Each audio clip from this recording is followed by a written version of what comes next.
There. This is She Be Willing 18 here to talk about is now the time to enter the truck driving industry. Well, according to the government, the time is now. Now is the time.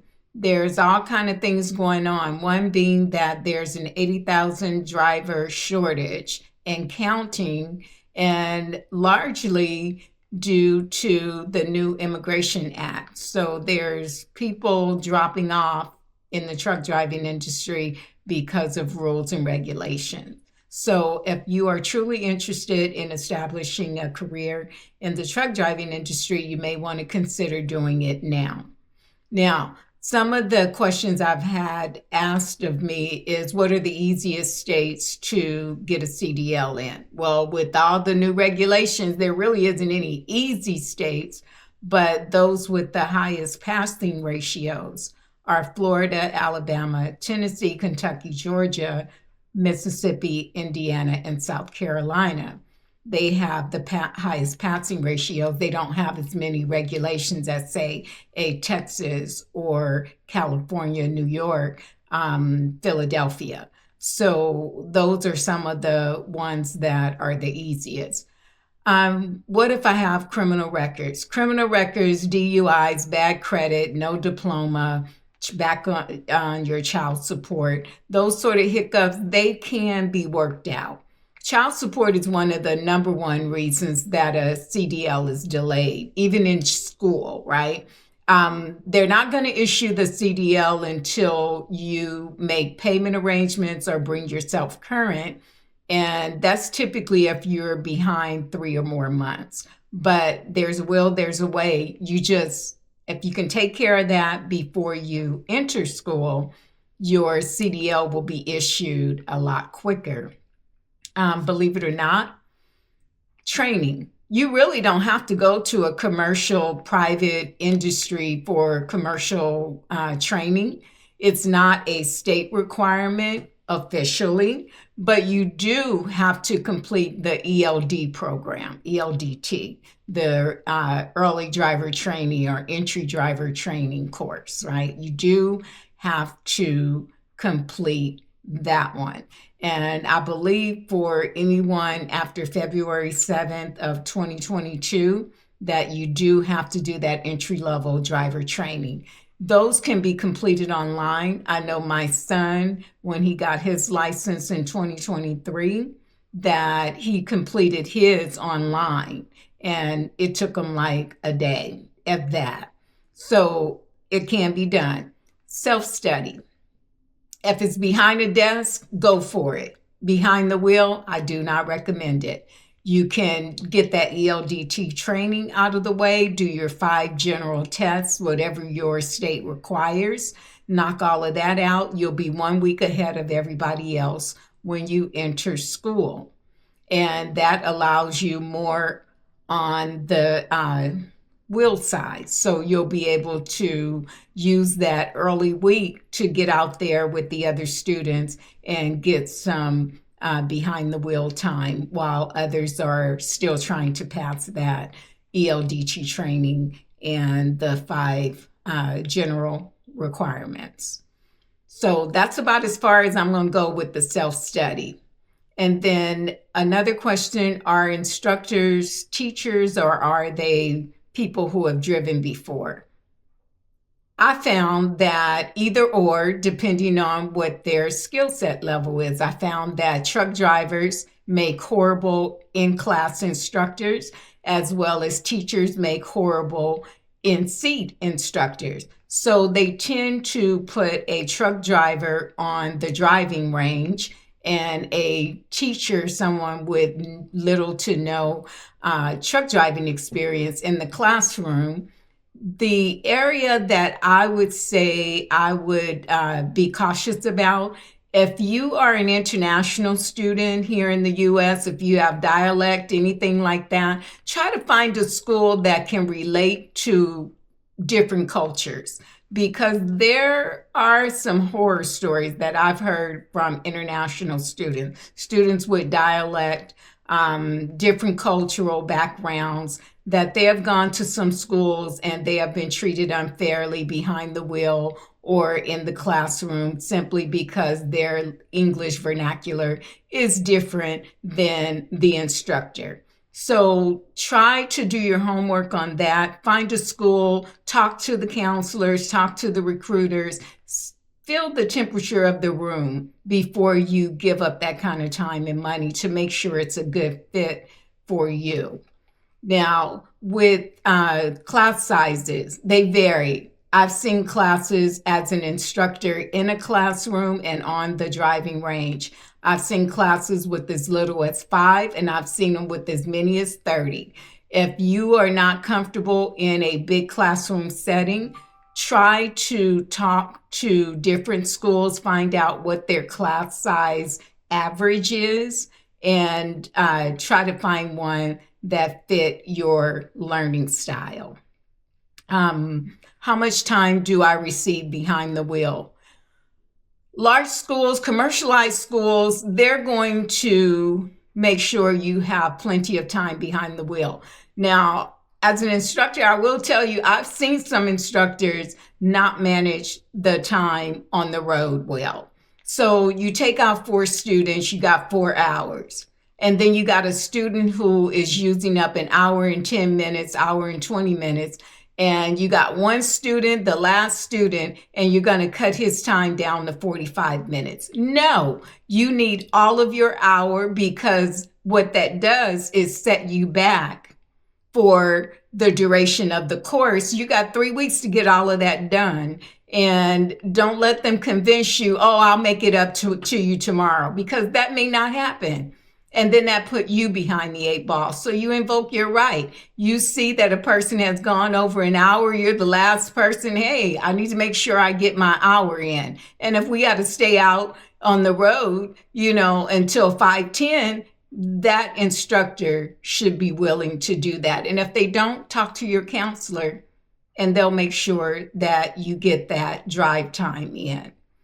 Most schools, like I said, they're not going to take out more than 4 students at a time. I worked for a very large school, and classrooms were in between 15 and 30 students. And so it took some finagling and time management by the instructors to get that balanced out. So typically, you're not going to see more than 4 students on a truck. So you should have ample time to get your drive time in. The likelihood of passing your test, that depends on you. Like, what you put in is what you get out. Try to keep your conversations to a minimum and keep your eye on what you came there for.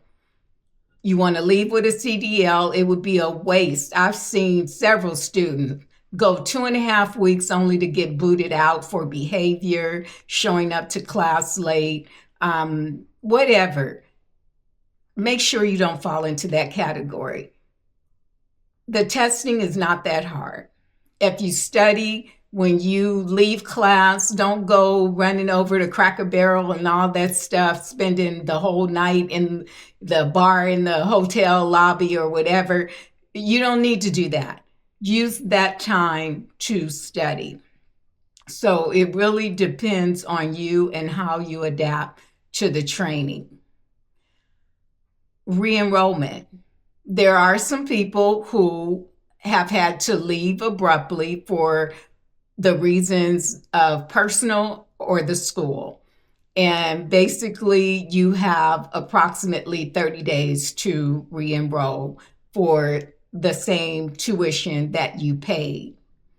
What happens if you fail a test? In most states, you have 3 attempts. I repeat, 3 attempts. Now, that doesn't mean you fell on the 3rd one, you can't come back. It just means that that state may require you to pay the fee all over again. All of them are going to have a cooling off period. If you don't pass on the 3rd attempt, they're going to tell you, like in Texas, you can come back in 24 hours. Other states is 48 hours. Some states say, I think you need 2 weeks. Go ahead and, regroup and then reset your test for 2 weeks from now. So that's the longest that I've seen it. As far as your road test, same rule applies. You can do as many road tests, but there's going to be that cooling off period. So you can't just say after your third attempt, oh, I want to go back out there in 20 minutes. They're not going to let you do that. Does truck driving schools have a relationship with potential employers? They're going to be your employer for most part. Almost all of them are sponsoring the truck driving schools. That's how they get their hustle on, right? So you're in their boot camp for 3 weeks, and they're going to get paid by the government because you're either underemployed or unemployed, doing a career change for financial reasons. So they're getting paid. And then you're going to come in and you're going to do your 2 weeks to 3 weeks over the road with your trainer, depending on what school you go to. And then they're going to get discounted labor from you after you successfully complete your over the road training. And you're going to work for them for 37 to 40 cents a mile, whatever it's going to be for that 1 year period. And so they kind of double dip. I'm just telling you the real. And the only way to get around that is self-study. I'm an advocate of self-study at the desk, but not behind the wheel. And what I mean by that, you can take your 5 general tests on your own. I did that. You can do the ELDT training on your own. I didn't have to do that. But when you do that, you come in 1 week ahead of everybody else, which gives you more on the yard time to be able to do pre-trip education, learn the controls inside the truck, all of that. And the last thing I would say is clearinghouse.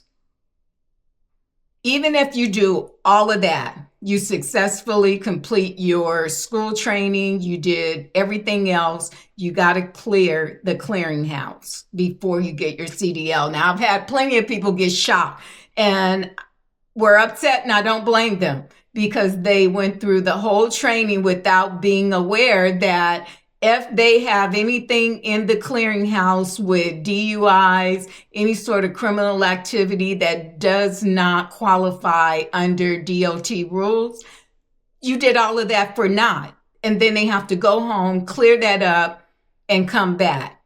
I don't blame them for being pissed. A lot of schools now have revamped to where your clearinghouse get done first. That's why you bring your social security card, your birth certificate.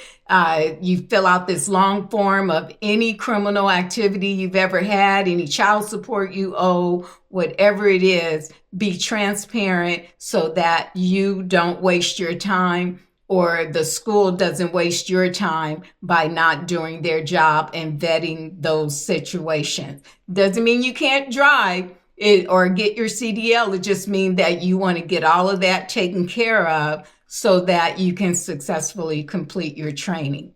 And then last but not least, parents with small children. Is it possible for me to drive? Do you recommend that? Absolutely. It's up to you. It's up to what kind of family structure you have at home. I've known single parent males, single parent females, and they have successful trucking careers with children as young as 3 years old. It just depends on family support at home. If you have good, solid family support where they understand for 2 to 3 weeks you're going to be out of Dodge, and they're going to take care of the kids and not have you worrying on the road, then it's a successful match. I had a young lady who had a 3-year-old and an 8-year-old, and she's been driving for like 5 years, and she's doing great.